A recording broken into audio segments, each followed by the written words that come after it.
Así que estamos todos acostumbrados ya de 14 webinars en el live, que Problema. han alcanzado más de 2.000 personas. Así que ahí Bueno, está la presentación de Heriberto.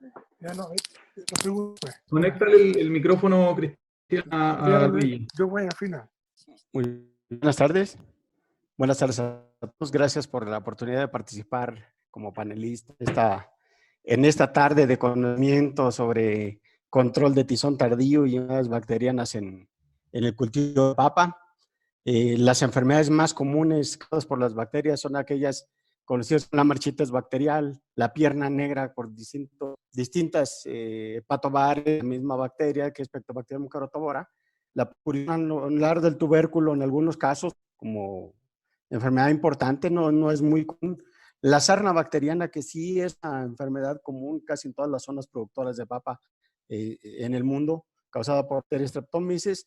Y en cierta región de México, en los Estados Unidos, tenemos una enfermedad conocida como papa manchada, causada por Candidatus iberibacter. Esta es la misma bacteria que causa el HLV en los cítricos.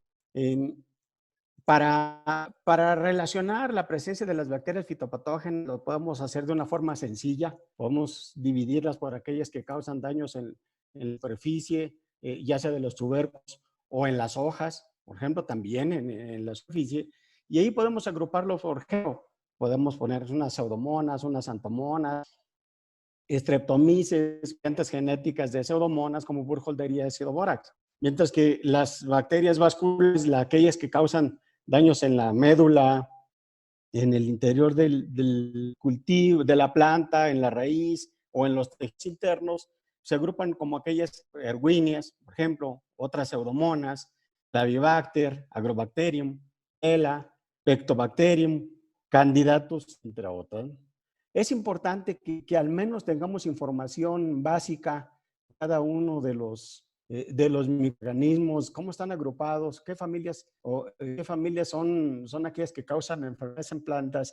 Y hay alrededor de seis familias de acuerdo a esta clasificación donde se agrupan por lo que es la reacción que tienen en la tinción de Gram. Por ejemplo, en la familia Pseudomonadeae, que incluye los géneros Pseudomonas, Ralstonia, Xanthomonas, Acidoborax y variantes genéticas como Burkholderia.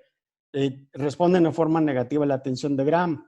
La familia Enterobacteriaceae, que también son negativas a la tinción de Gram, sufrieron un cambio importante porque agrupábamos aquellas bacterias del género Erwinia en una generalidad, pudriciones blandas y de mal olor. Ahora ya es distinto, se mantiene el género Erwinia para aquellas que causan pudrición blanda, no pestilente, y se queda el Pectobacterium para aquellas que son fuertemente pectolíticas y que por ende causan pudrición blanda y mal olor, ¿no? Es fétidos porque hay degradación de proteínas. Luego tenemos otras de importancia económica, como la familia Streptomycetaceae, que incluye el género Streptomyces, antes se ha clasificado como un actinomyceto, cuando es una bacteria de crecimiento filamentoso. ¿Por qué es importante el conocimiento de esta prueba tan sencilla como es la tinción de Gram? Bueno, independiente de que es una prueba para identificación y que habla de la retención o no retención de un colorante, también es importante porque en el campo nos da información práctica de qué antibiótico elegir. Sabemos que las bacterias gram positivas tienen una pared celular mucho más gruesa y una pared compuesta de peptidoglicano y mureína es mucho más gruesa que las gram negativas que pueden ver aquí en este gráfico. Esa pared celular, el grosor de la pared celular, tiene importancia directa sobre el efecto de los antibióticos de uso agrícola.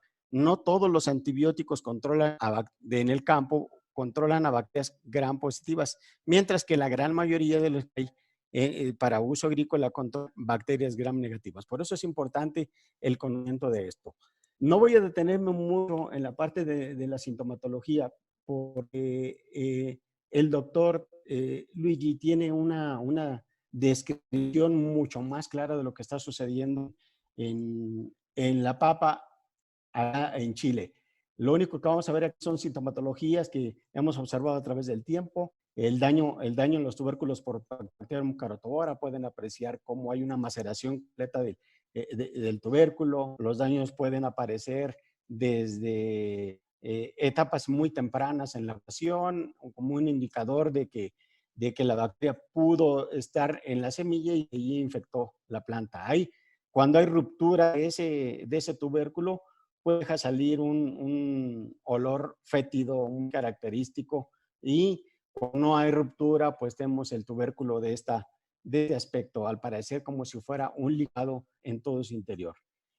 Otro síntoma característico de esta bacteria, que especialmente por el Pactobar atrosepticum, que es la pierna negra, lo asociamos a daños que están inmediatamente arriba de la superficie del suelo, con daños que están en una situación de una condición de humedad muy abundante, ya que la bacteria en su comportamiento es anaeróbica facultativa, y mientras más condición de falta de oxígeno tenga, va a ser una probabilidad mayor de tener una infección por este microorganismo.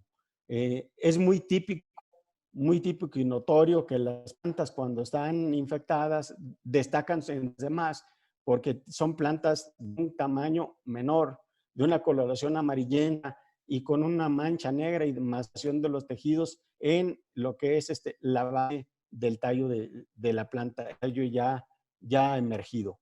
Otra enfermedad, la marchitez bacterial, es muy característico que la bacteria produce. Esto es causado por Ralstonia spinocearum.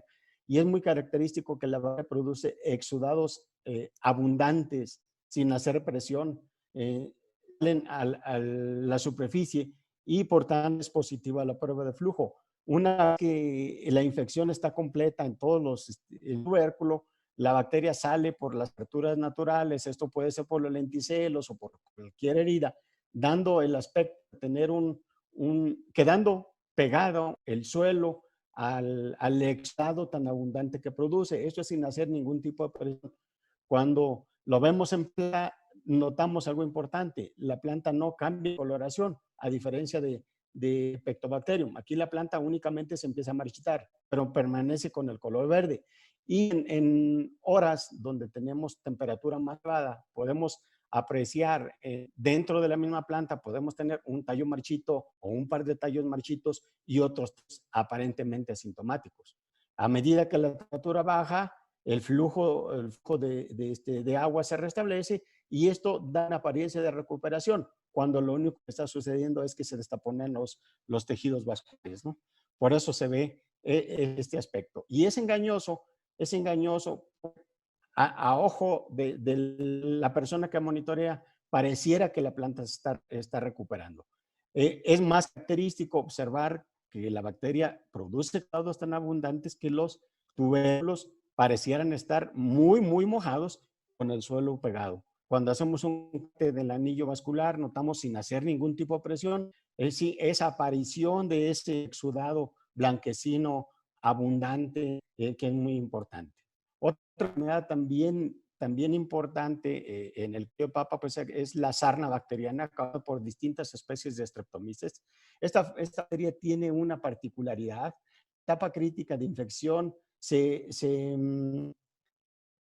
manifiesta en cuanto hay brotación, en cuanto hay desarrollo de estones y cuando hay crecimiento de tubérculo, ya que la bacteria puede estar en semilla y es muy activa en semilla, pero no es infectiva. Entonces, aquí es importante el tratamiento que hagan a la semilla con antibiótico o con un otro producto que tenga efecto sobre esta bacteria.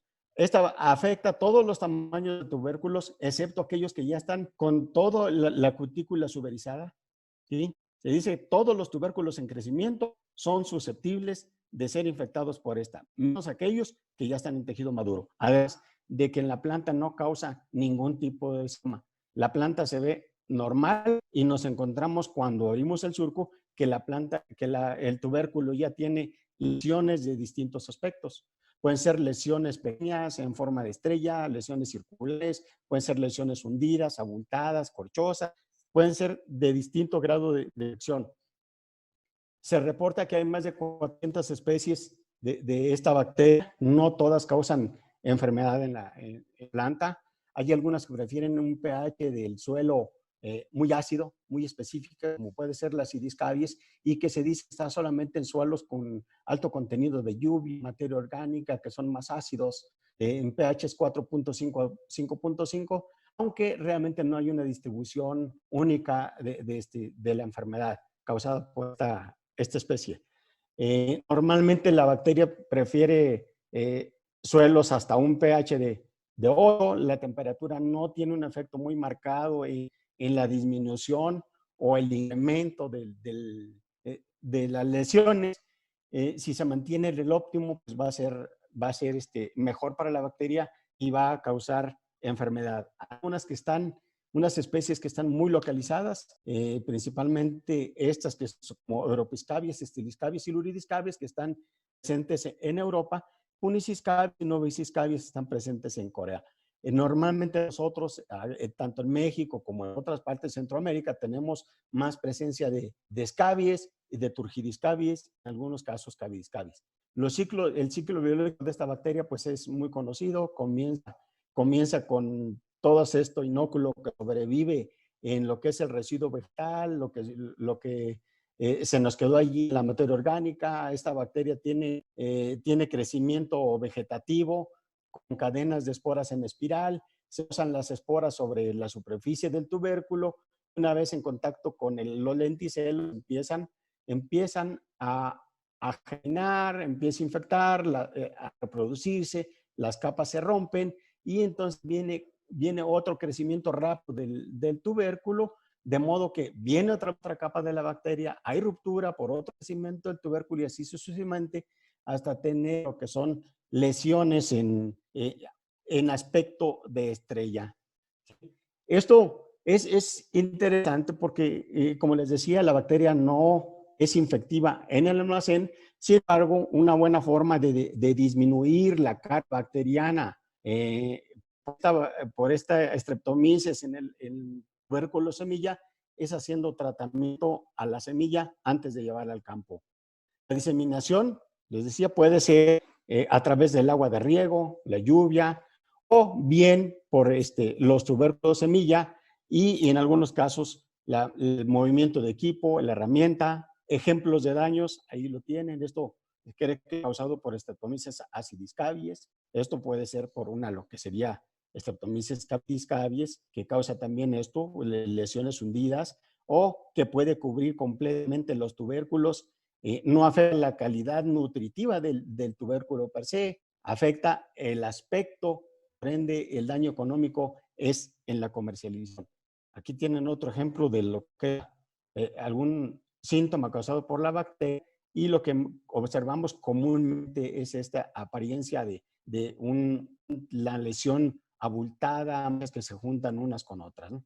¿Cómo distinguir lo que es el ataque de espongospora subterránea contra el ataque de Streptomyces?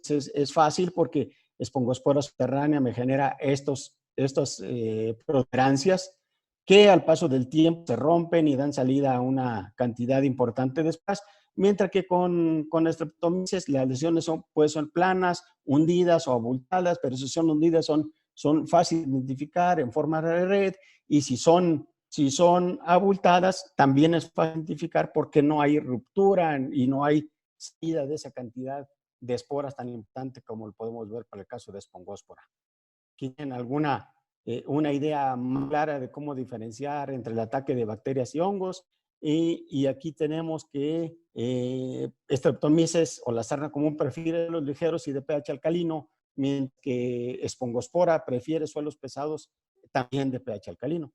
Mientras uno prefiere condiciones secas y calientes, la otra prefiere condiciones húmedas y frescas. Streptomyces ataca únicamente a los tubérculos, ¿sí? Y en algunas partes en los estolones, mientras que lo otro afecta a raíces, estolones, tubérculos. La bacteria produce fitotoxina, la cual se llama taxtomina, y el hongo es un vector de un virus, en el caso de la papa, ¿no? Ahí tienen otro ejemplo de alguna sintomatología que vemos en México, distinta severidad en el caso de la presencia de esta enfermedad.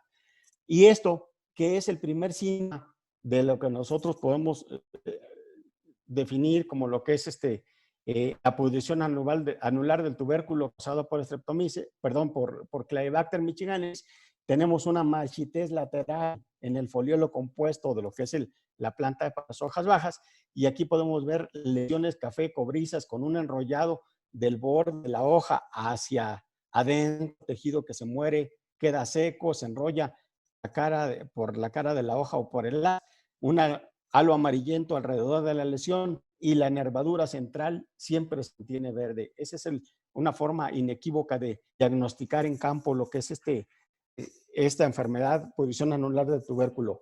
El caso de esta bacteria, esta sintomatología que ven ahí, se trata de lo que se llama papa manchada o papa rayada o zebra chip disease, causada por esta bacteria Candidiberibacter, el Paltobar solanacearum, que ataca tomates, ataca a lo que son las papas, y que en los pimientos, por ejemplo, aún cuando se dice que hay presencia de esta bacteria, no hay un reporte como tal que corrobore. Esto es transmitido por un pstilo, el pulgón saltador, que se llama Bactericera coquerelli. Y aquí tienen algunos de los síntomas que podemos apreciar en el follaje. La bacteria causa puntas moradas, causa amarillamientos que se pueden confundir fácilmente con lo que es daños causados por ritonia, daños causados por otros hongos de suelo, ¿sí? Como Fusarium. Igual genera tubérculos aéreos, entonces es algo que es fácilmente confundible. ¿Qué es lo que sucede? Que las papas, cuando haces frituras con ellos, no fríen, hay un trastorno ahí que causa la bacteria, evita que haya esa fritura, no quedan crujientes y se ven bandas más oscuras y bandas más claras, dando el aspecto de lo que sería el rayado de una cebra, ¿no? Independientemente de la tecnología que se utilice, si es altamente mecanizada, si es algo más artesanal, si es algo todavía mucho más artesanal, casi como Docebra vivencia, debemos asegurarnos que los tubérculos semilla broten con brotes fuertes, sanos, para tener plantas de calidad y que obviamente nos lleven a tener mejores producciones. Hemos dado de que, bueno, para control de estos microorganismos, tenemos algunos antibióticos que pueden utilizarse para control de ellos, y hay diferencias notables, mientras que unos han desarrollado resistencia, otros todavía no desarrollan resistencia. El manejo integrado de las enfermedades, independientemente de la posibilidad que tengamos de diagnóstico, del acceso que tengamos a un laboratorio de diagnóstico, si puede ser un diagnóstico microscópico, serológico, molecular, es importante contar con la descripción de lo agente causal de la enfermedad. En caso de que nos dificulte todas esas herramientas de diagnóstico, tendremos que tener un ojo entrenado para reconocer aquellos síntomas que nos está causando y poder determinar cuál es el posible agente causal de la enfermedad que estamos teniendo en el campo. Por esto, nos va a dar la posibilidad de contar con información del patógeno, de descifrar cuáles son los lugares o los sitios en que está mayormente distribuido, cuáles son los caminos que está siguiendo para dispersarse en el campo o en la instalación, y en base a eso poder determinar o sugerir al agricultor un método de control, ya sea cultural, físico, lógico, nutricional y, en el último de los casos, el químico. Sabemos que estos microorganismos, ¿sí?, producen fitotoxinas para invasión del huésped, ¿sí?, proteínas nucleadoras para resistir situaciones de condiciones adversas, especialmente el frío, producen fitohormonas, producen bacteriocidas, producen exoenzimas isopolisacáridos que les van a servir para la protección, pero también producen sideróforos, que son compuestos quelatantes de elementos, especialmente cationes, que utilizan para la nutrición. Entonces es importante que consideremos que estos sideróforos se producen en ausencia de algún elemento. Si nosotros utilizamos una mezcla entre un antibiótico más un helato ya sea multimineral o de elemento del cual esté teniendo deficiencia la planta, nosotros vamos a incrementar la capacidad biocidal de los antibióticos y se convierte en una herramienta útil para manejo de enfermedades causadas especialmente por bacterias. Los antibióticos, agentes microbianos o también llamados bactericidas, porque si mata bacterias tiene que ser considerado un bactericida. Son sustancias obtenidas de bacterias, el caso de Streptomyces griseus que produce la streptomicina, el caso de Streptomyces casugaensis que produce la casugamicina, o el caso de hongos como Micromonospora purpurea que produce la gentamicina. También hay algunos de síntesis química, como es el ácido oxolínico, que es una quinolona sintética que se utiliza especialmente en arroz. ¿Sí? Algunos de los agentes antimicrobianos o bactericidas que se han utilizado en la agricultura comenzaron por los cobres, en cualquiera de sus formas, pudiera ser el oxicloruro, el sulfato de cobre pentihidratado, el hidróxido de cobre. Ahora tenemos octato de cobre, tenemos glutamato de cobre, tenemos óxido cuproso. El asunto es que todos estos son buenos bactericidas, pero de contacto. En papas se utilizan mucho el asunto de los cobres porque tienen un efecto de que la dosis alta los productos base cobre acartonan las hojas, vuelven quebradizas, quitándole la capacidad fotosintética. Por ende, más que un beneficio en controlar enfermedades bacterianas, los cobres se nos convierten en un factor de fitotoxicidad, un factor de daño cuando no son aplicados ni dosis ni en temperaturas adecuadas para su correcto funcionamiento. Después, ya como un primer antibiótico desde el tiempo, vino el sulfato de streptomicina, un producto que se utiliza desde 1955, que es resistencia. Luego vino la tetraciclina, le siguió a este grupo de los aminoglucósidos. Esta es una tetraciclina. Después vino la gentamicina, la casugamicina, que se me pasó ponerle aquí, la casugamicina. Ahora nosotros en México tenemos también sulfato de canamicina, que es otro aminoglucósido con un modo de acción muy parecido a casugamicina. Y en algunos países en Asia se utiliza que es la validacina para control de enfermedades causadas por bacterias en arroz. Para el manejo y establecimiento de un programa de control que integre distintas técnicas, tenemos que conocer información del patógeno, como ya decía antes, conocer la biología es importante, saber en qué punto está ocurriendo la entrada del patógeno a la planta, ¿sí? Cómo es esa penetración, qué vías se está utilizando, cómo infecta, invade, cuánto tiempo dura en reproducirse. Esto es importante porque las bacterias se reproducen solamente en 20 minutos una de otra. ¿Qué síntomas causan? ¿Cómo se diseminan? ¿Y cuánto tiempo sobrevive o dónde sobrevive? Hay datos interesantes cuando hablo de sobrevivencia de estos patógenos. Streptomyces puede sobrevivir muchísimo tiempo en lo que son restos de materia orgánica, en restos de cultivo que se nos quedan ahí o hacer en otros hospederos alternantes. Y también hay datos interesantes, por ejemplo, de la sobrevivencia de Rhizosoma solanacearum en el campo, ¿no? Que puede ser obviamente en plantas hospederas de la misma familia o en residuos vegetales también en el mismo suelo. Cuando nosotros decidimos un producto químico para control de estos microorganismos, debemos considerar la eficacia biológica.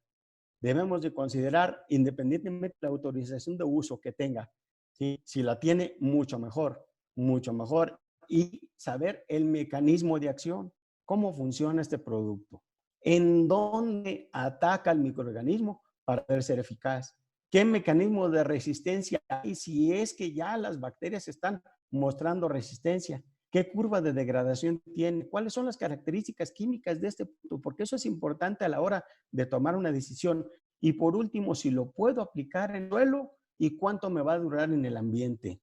Hay antibióticos de uso agrícola que retienen mucho por las arcillas, u otros que dentro de la planta duran solamente un periodo de tiempo muy corto y por ende su eficacia biológica también es muy baja en comparación con los otros. El caso de gentamicina, vean, el caso de gentamicina es algo interesante porque Cuando nosotros tenemos una mezcla entre un producto de contacto, entre un producto ya antibiótico de distintos grupos químicos, podemos ir asociando la cantidad de sitios de acción que tiene. Por ejemplo, si tetraciclina funciona en membrana y en pared celular, además de un sitio en el ribosoma bacteriano, tendría 3 sitios de acción. El caso de casugamicina funcionaría en el ribosoma, en la posición 30S, ¿sí? En uno solo. Igual, la streptomicina también funciona en el ribosoma, la posición 30S. La diferencia está en que uno lo hace en el proceso inicial, ¿sí? de división celular, y el otro lo hace en la fase final. Ahora, cuando nosotros vemos el caso de los utilizados como bactericidas, estos tienen efecto únicamente en lo que es pared celular y membrana celular, como el cobre metálico rompe la pared celular, le quita los iones de hidrógeno, de potasio, de calcio que hay en la pared celular, hace la pared celular permeable y las células, tanto de hongos como bacterias, al recibir una cantidad más grande de lo que es este ion metálico cobre, se mueren porque se forma una reacción química que produce peróxido de hidrógeno, que es una reacción de oxidación, viene la muerte, y también hay sustitución de grupos químicos importantes en la formación de proteínas para producir enzimas y alimentación. El caso de gentamicina, ¿dónde es importante? Gentamicina tiene efecto en membrana, en pared, por efecto de la mezcla con oxitetraesclina, en un sitio en el ribosoma con oxitetraesclina, en 3 o 4 sitios distintos dentro del mismo ribosoma, y tiene un efecto, aunque no muy notable, en el ácido nucleico. Entonces, es un daño irreversible por todo este número de sitios de acción. Hay bloqueo de proteínas y no hay división de lo que es la célula bacteriana, se muere. Los antibióticos, aunque se aplican en su mayoría al follaje, se pueden absorber por raíz. Son muy móviles, especialmente gentamicina, que se mueve en lo que es el xilema de las plantas y puede llegar desde la raíz a la punta de lo que es en la parte más alejada de la hoja. Cuando ves cada uno de los antibióticos por estado, nos encontramos con detalles interesantes. Por ejemplo, la streptomicina, este producto que es un aminoácido, se comercializó por primera vez en 1955, pero ya a la fecha hay resistencia. Y les pongo un caso típico. En México, la dosificación dice que tiene que ser 60 gramos por cada 100 litros de agua, ¿sí? 60 gramos por hectolitro. Entonces, los agricultores acá en un cultivo de papas utilizan entre 400 hasta 600 litros de agua en una aplicación foliar y tendrían que aplicar cuando mucho 240 a 360 gramos por hectárea, y lo natural es ahora aplicar en 1.2 kilos por hectárea. Entonces, no hay que ser un genio para deducir que si tú tienes que incrementar tu dosificación para poder matar la misma cantidad de microorganismos, pues ya estás teniendo un problema de tolerancia o de resistencia, lo que es el antimicrobiano. Este también es algo particular porque únicamente con bacterias gram negativas. El antibiótico, cuando lo utilizas después de más de 26.5 grados centígrados en el campo, se inactiva y pierde efectividad. La mezcla con simoxanil inactiva el antibiótico y entonces no va a tener efecto contra Streptomyces ni contra Clariobacter. El fabricante dice, o el productor dice que las altas concentraciones de magnesio y de calcio inhiben la acción de la streptomicina. En suelos con alto contenido de carbonatos de calcio, se va a retener completamente y no va a ser tan efectivo como si se aplicara a la parte del follaje. Oxitetraciclina, les decía, es una tetraciclina, es un grupo distinto. Por sí es un bacteriostático que también puede generar resistencia por el uso tan frecuente que se hace en algunos cultivos, por ejemplo, tomates, ejemplo pimientos o chiles picantes, ¿sí?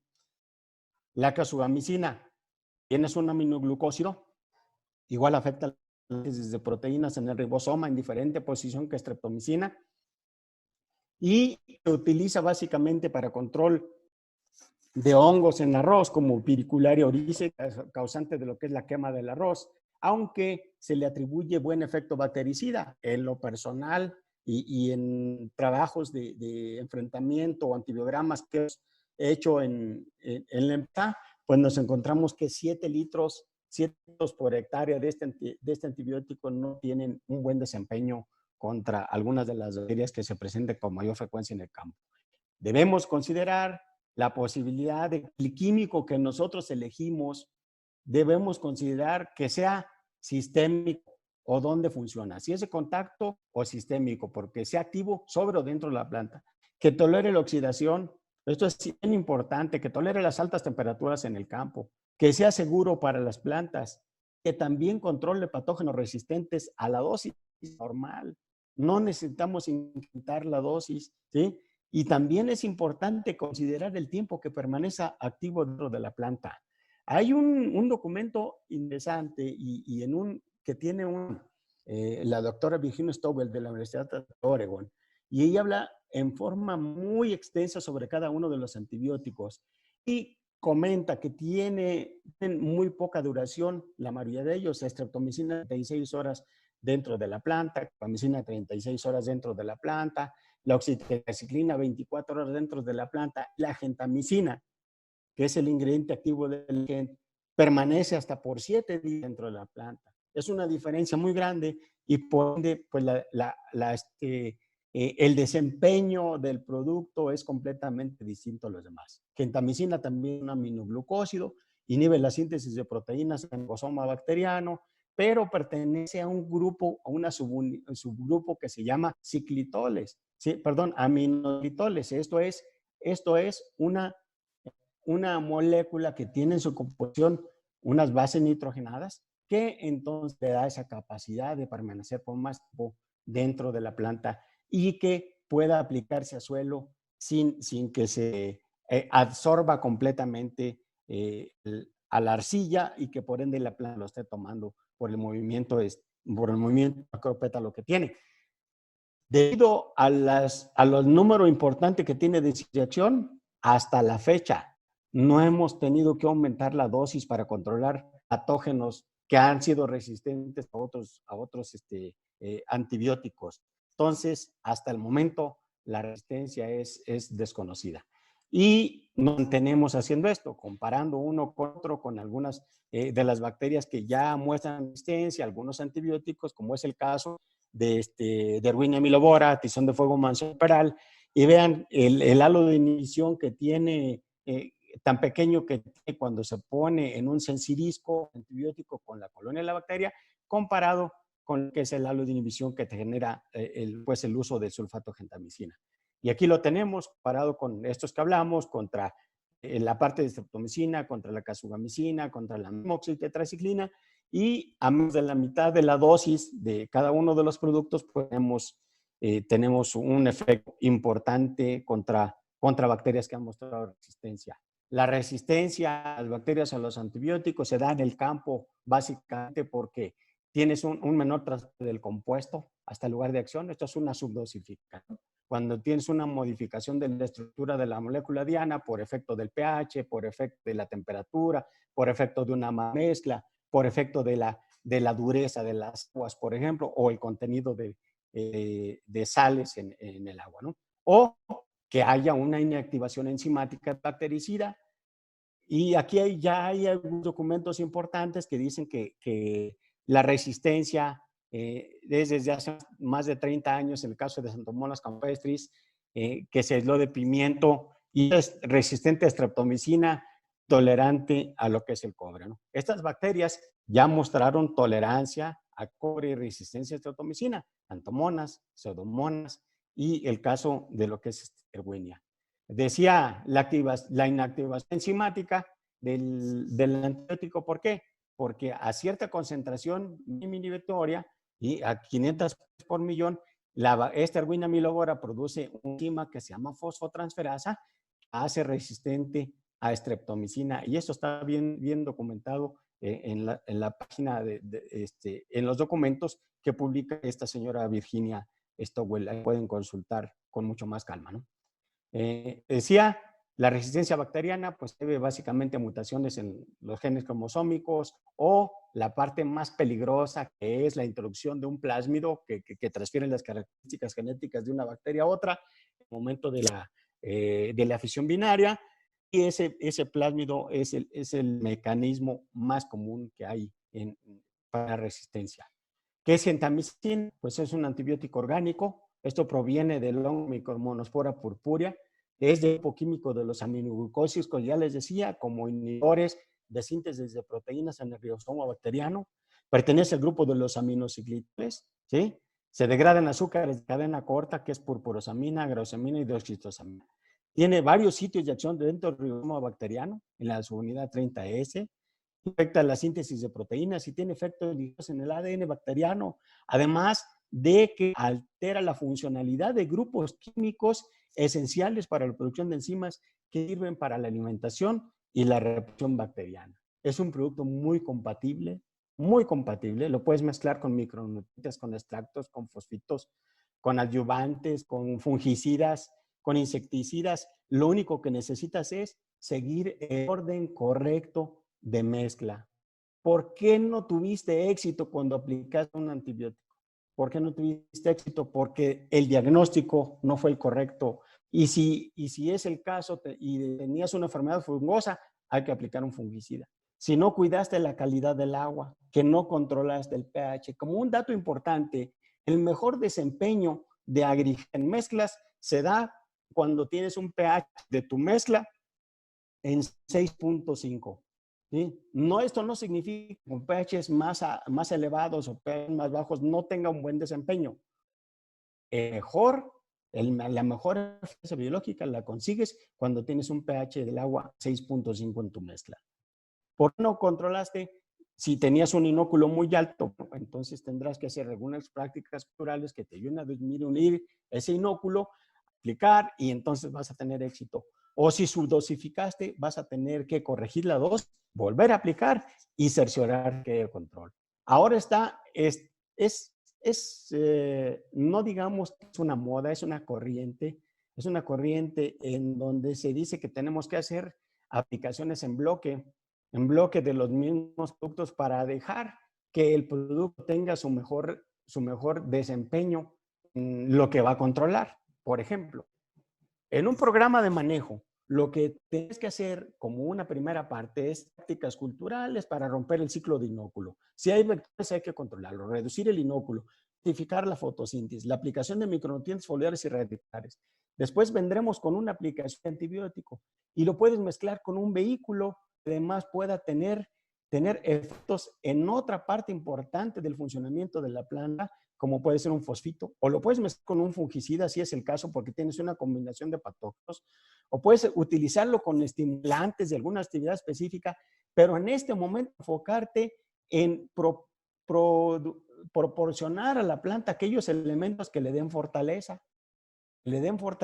y también que produzcan otros compuestos como cisteína, que son tóxicas para las bacterias. Y luego, va a ser tu segunda aplicación de antibiótico. Aquí te recomendaría yo, si es el follaje, que fuera 6 días una a la otra, en mezcla con lo que necesites, pero esta segunda va a estar basada en lo que comentamos antes, darle a la planta lo que le quita, y le está quitando el zinc, el manganeso, el hierro, el magnesio, el potasio, el calcio, ¿no?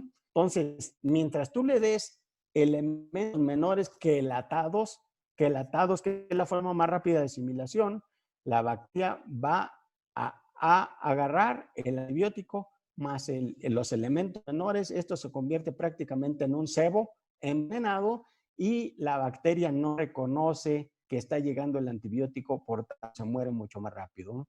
Después tendremos que hacer todas las partes de monitoreo, de control cultural, vendrá la nutrición para no descuidarla y tendremos que utilizar otras técnicas para control. ¿Cuáles son las recomendaciones que hacemos de uso de este producto? Lo podemos hacer en tratamiento a la semilla. Si utilizan en microaspersión o en lo que es ultra bajo volumen, pues la dosificación puede cambiar. Puedes hacer una aplicación a fondo de surco con 320 a 470 gramos por hectárea en la etapa del momento de la siembra, y si es posible una segunda aplicación dirigida a base de la planta para poder controlar aquellas bacterias que quedaron o que salieron después la sintomatología por causas externas, ajenas a la semilla o daños mecánicos, lo puedes hacer aquí, ya sea en el primer cultivo o únicamente quedarte con las primeras 2 aplicaciones.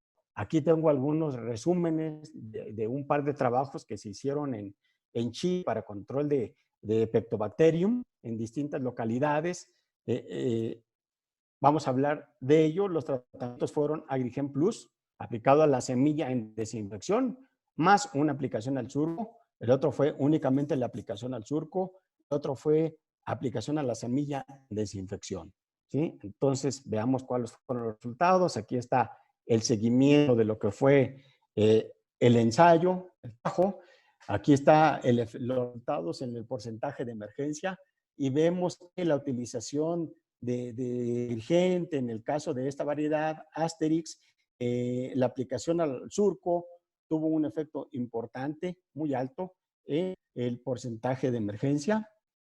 Igual lo vimos, se vio en el número de brotes, aunque también el tratamiento que se hizo a la semilla en desinfección, el tratamiento al surco, tuvo un muy buen efecto sobre el número de brotes atacada por Pectobacterium. Y en el rendimiento se vio que el tratamiento de Agrigen Plus al surco tiene un mejor control de esta enfermedad y por ende los daños son menores cuando se hace el rendimiento.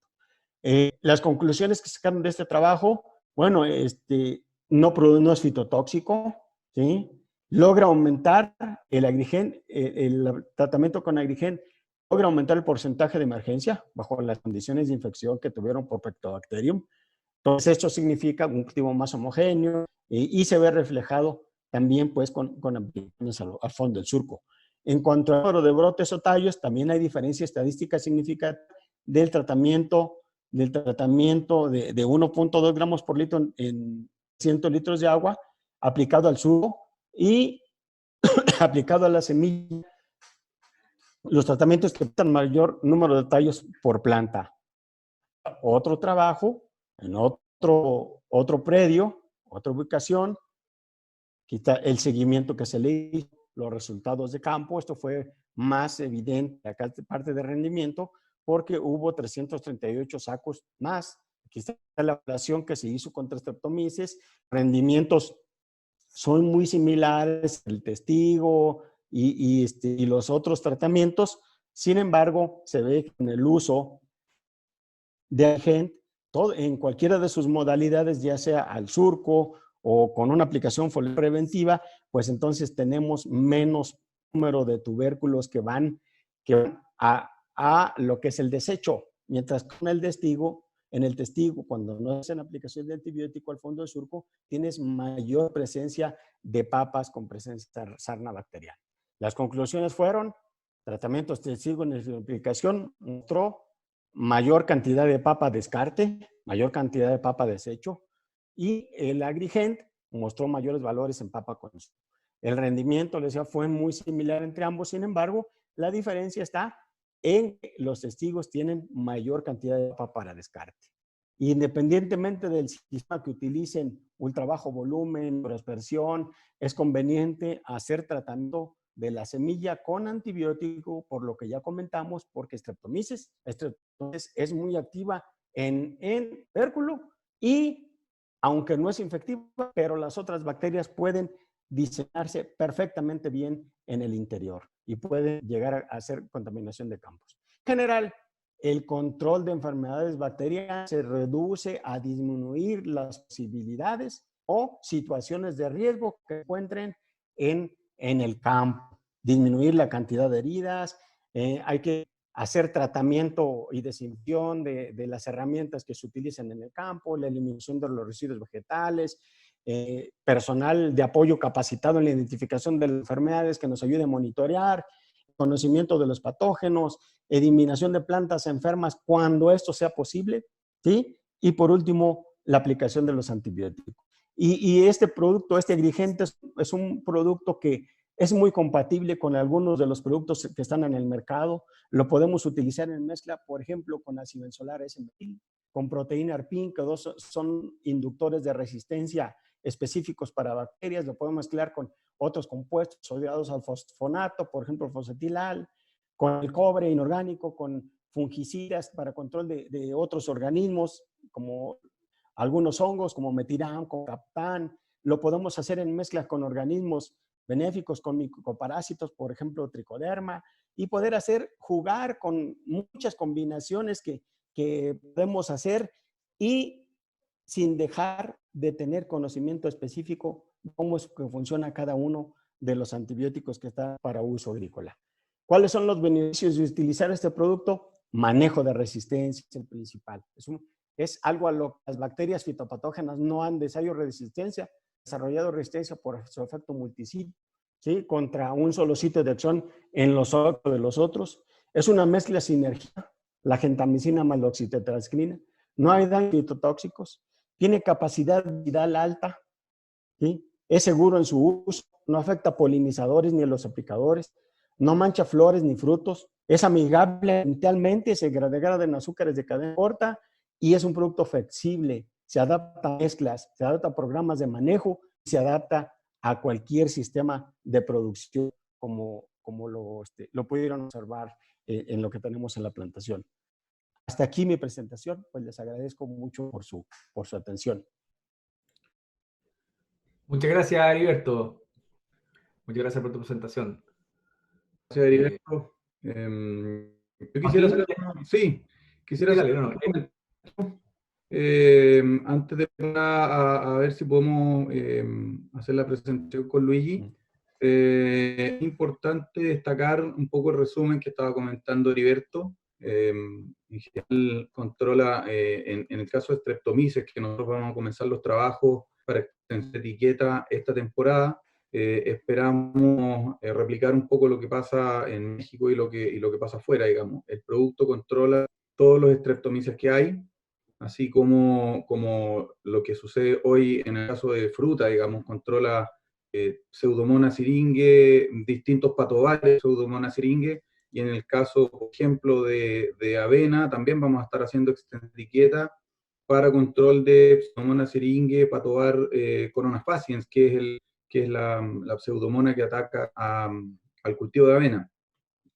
En campo, si ustedes aplican en el surco con los contenidos de materia orgánica que tenemos hoy en la zona sur, que pueden llegar al 20%, podemos tener perfectamente residualidad de un mes, y con el KOC que tenemos, que es 200, digamos, es un KOC que nos entrega mucha disponibilidad, ¿cierto? No hay retención en los PED.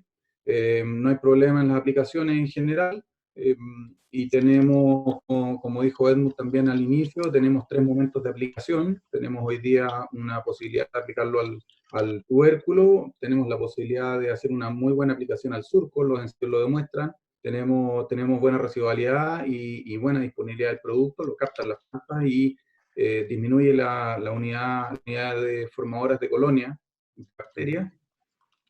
¿Ya? Y en general también comercialmente es interesante comentarles que es un producto que cuesta, porque probablemente va a ser la pregunta, y lo aprovecho de comentar ahora, el kilo de producto comercial cuesta alrededor de, saquen sus cuentas con costo de $100 por kilo, y si se fijan, la etiqueta y la dosis de aplicación son de 360 gramos, pensemos en aplicaciones, surco foliar, son 700 gramos aproximadamente, saquemos la cuenta rápida, son $70.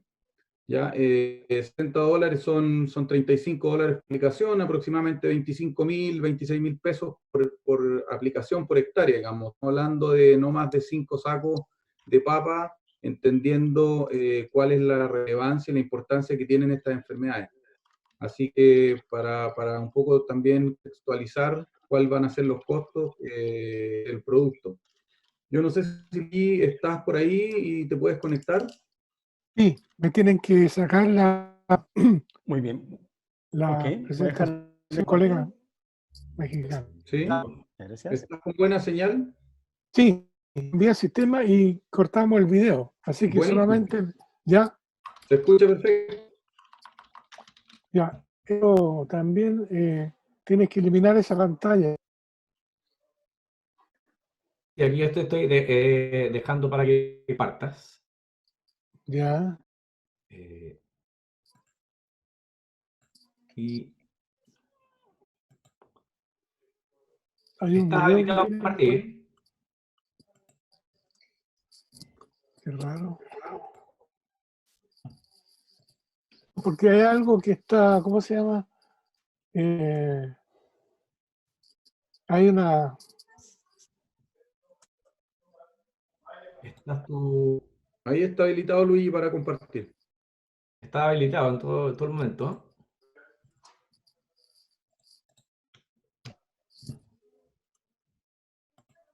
Ahí estás compartiendo, Luigi. Ya, Ahí entró, sí.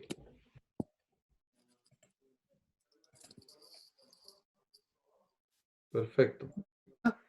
Perfecto.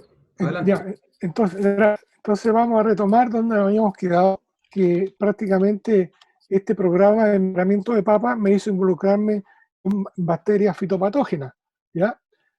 Bien, hablando de Ralstonia solanacearum, provoca una enfermedad cuarentenaria que tiene dos fases o dos sintomatologías: la pudrición parda del tubérculo y la marchitez bacteriana en plantas. Aquí en Chile designamos marchitez bacteriana a ambas sintomatologías.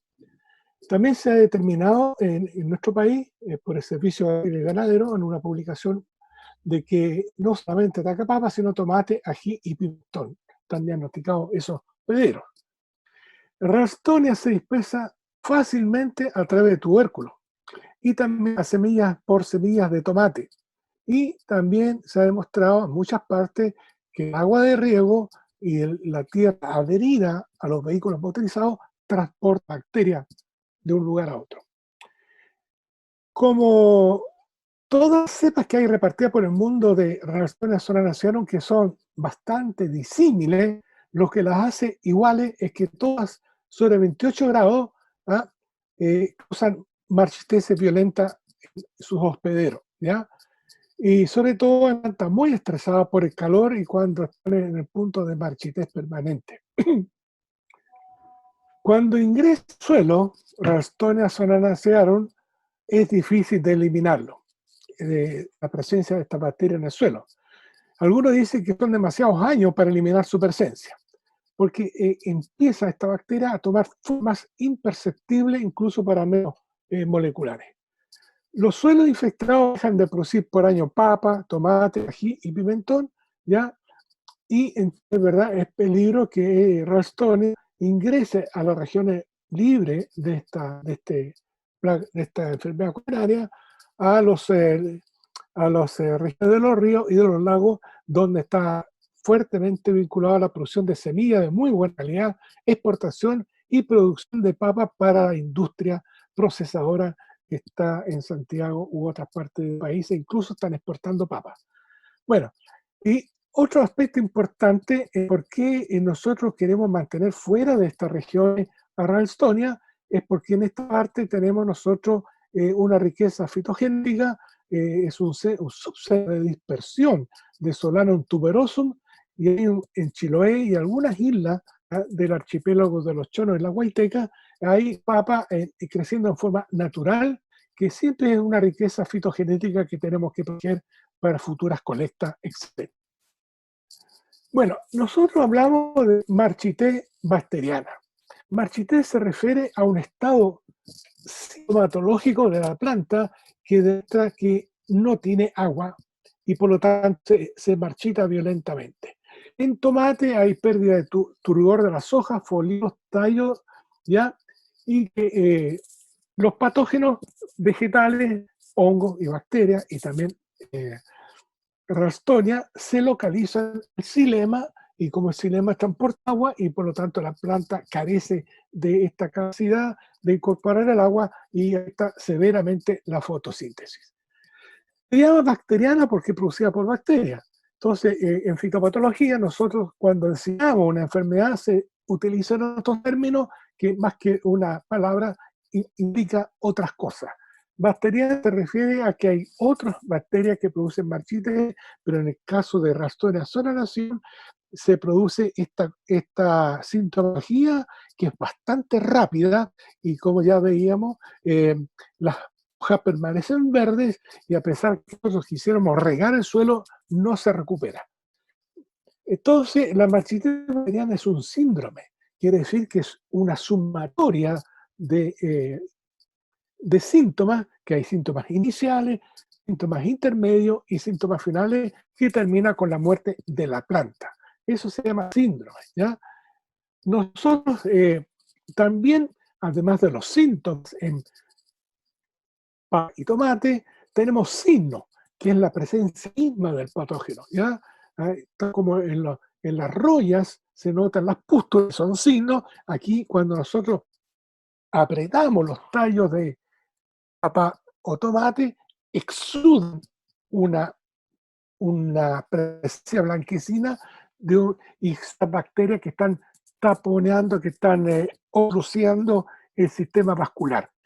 ¿Ya? Estos son los exudados que son también responden, como está aquí esta papa, con una fuerte infestación de pseudomonas, ahí exuda y contamina el suelo.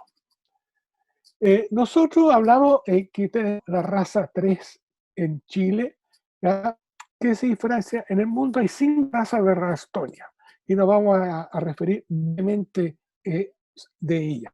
En este caso, esta es una foto sacada en la zona, en la región metropolitana, aparecieron los primeros síntomas, la primera presencia de esta bacteria en Chile en el año 1980, ¿ya? Y aquí tenemos, por tanto, lo que se llama pudrición papa, que es la presencia de la bacteria que se ha dispersado por el sistema vascular. Esta presencia bacteriana de Ralstonia en el sistema vascular es fuertemente ayudada porque la bacteria produce pequeñas cantidades de pectinasa, lo que le ayuda a destruir la pectina e ir avanzando lentamente.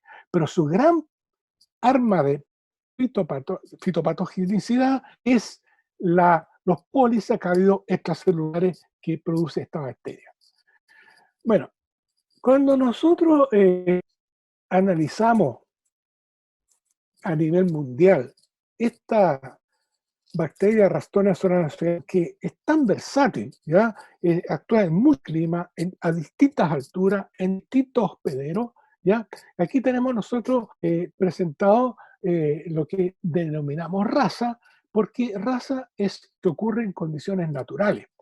Por ejemplo, tenemos el clima, el lugar geográfico y el rango de hospedero.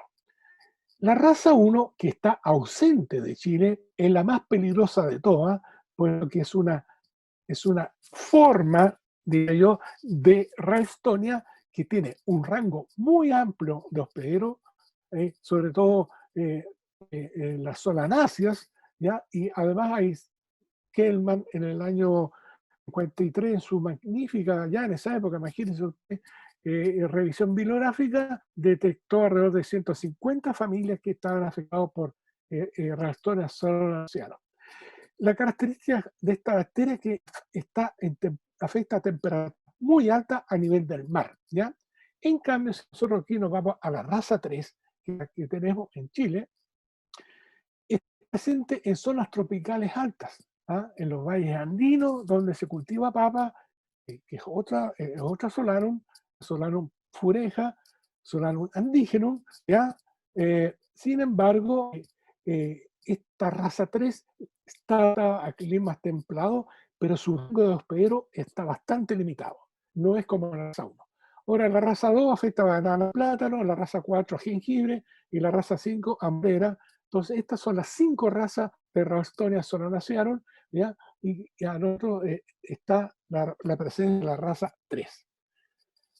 Entonces, esta es una diapositiva, digamos una lámina que les muestra a ustedes dónde están dispersas las bacterias, los tipos y los biotipos de Ralstonia. Nosotros cuando hablamos de la raza, que ya la explicamos de qué se trata, y el biotipo es una prueba de laboratorio que se hace con carbohidratos, ¿ya? Y que en Chile tenemos la raza 2, que corresponde a la raza 3. Si ustedes se fijan, la única raza que tiene el biotipo 2, ¿ya?, es la raza 3. ¿Ya? En cambio, las otras razas, ¿ya?, tienen otro tipo de biotipo. Y esto es importante cuando uno hace el diagnóstico de laboratorio. ¿Ya? Da la bacteria en medio de indicadores selectivos especiales y hace las pruebas de carbohidratos, y si es raza 2, es indistintamente corresponde a raza 3. Esta raza está en todo el mundo, menos en Estados Unidos y Canadá. Y aquí se repiten los hospederos que tenemos en Chile, ¿ya?, a tomate, ají y pimentón. Luego analicemos un poco la biología de dispersión. Como yo les comentaba al principio, cuando los tubérculos de papa que estaban siendo analizados en la Universidad de Wisconsin y que eran fruto de un programa de evaluación de resistencia a Ralstonia, y voy a hacer un paréntesis, estos después se transformaron en los clones R, que son algunos clones derivados de unas papas de los trópicos y de Perú, Brown Rot Resistance, o resistencia a la pudrición parda. Esos clones de papa nacieron en estos programas, pero sin saberlo, fueron después enviados a México para ser evaluados en su resistencia a Phytophthora infestans, el tizón de papa. Y de México le reclamaron de que esos tubérculos que les mandaban desde allá se les morían de marchites. Entonces tuve que cambiar de tesis porque era un becario del Centro Internacional de la Papa y nos dedicamos a estudiar cuál es el mecanismo de las infecciones latentes. Ocurre que nosotros desarrollamos una cantidad enorme de plantas en biotrones, plantas completamente libres de microorganismos, y plantas que también se utilizaron tubérculos sin cero microorganismos, y el suelo era estéril. Después que la planta alcanzó ya una edad adulta, como está aquí en esta lámina, agregamos al suelo una suspensión de Ralstonia solanacearum, y después de 110 días nosotros extraímos estos tubérculos y los analizamos uno por uno y detectamos en todos ellos, ya vamos a ver por qué más adelante, la presencia de reacción de Ralstonia. Ocurre que si las temperaturas son bajas, la enfermedad no se manifiesta ni en la planta ni en el tubérculo. Y uno puede hacer cortes transversales en los tubérculos, uno puede partir estos tubérculos y se ven sanos, pero hay bacterias presentes. Eso es lo que se denomina infecciones latentes, y no solamente en esta enfermedad, hay otras enfermedades que también son latentes, donde el patógeno no se manifiesta. ¿Ya? Esto fue estudiado por Goimann, el gran fitopatólogo alemán, ya en los años 50. Así que ese fue el mecanismo que nosotros identificamos, y aquí está lo mismo. Cuando la temperatura ambiente está en los 28 grados, hay presencia de síntomas en tubérculos y en plantas. Ya hacemos el corte, aparece la marchitis